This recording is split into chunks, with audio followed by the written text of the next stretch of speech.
喺未來嘅世界，地球資源短缺，好多地方變成咗荒廢嘅廢墟。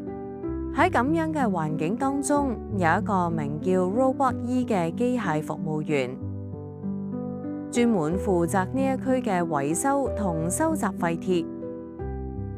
每日 Robot E 都喺同樣嘅地方工作，穿梭於破舊嘅建築之間，拾起金屬同埋其他可回收嘅物品。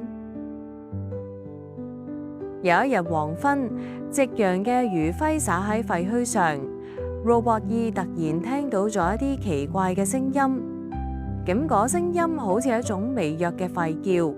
Robot E 感到好奇，佢四處搜尋，終於喺一堆廢鐵後面發現咗一隻狗仔。狗仔睇起來迷路啦，毛髮污糟㗎，但係眼神中充滿咗期待。Robot E 輕輕咁靠近狗仔，問道：你點會喺度？狗仔用力搖住尾巴，似乎好高興見到 Robot E。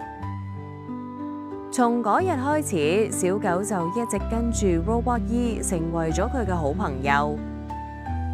喺跟住落嚟嘅日子裏面， Robot E 同小狗一齊探索呢一片荒廢嘅世界。佢哋發現咗好多有趣嘅嘢，比如一個古老嘅玩具車，同埋一啲色彩斑斕嘅石頭。小狗喺廢墟中跑嚟跑去，玩得不亦樂乎。而 Robot E 則用佢嘅機械手臂幫助小狗攀爬，但係冒險中亦都有危險。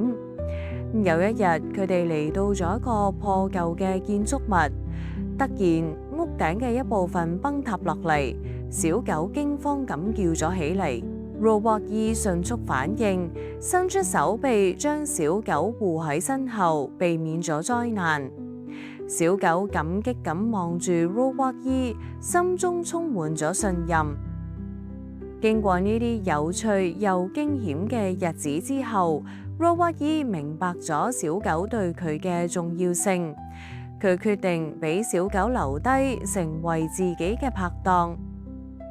佢哋唔再係孤單嘅生活喺荒廢嘅世界，而係一齊面對未來嘅冒險。從此以後， Robot E 同埋小狗形影不離，開始咗一段新嘅旅程。佢哋一齊探索，一齊玩耍，咁樣嘅友誼讓荒廢嘅世界變得更加溫暖同埋美好。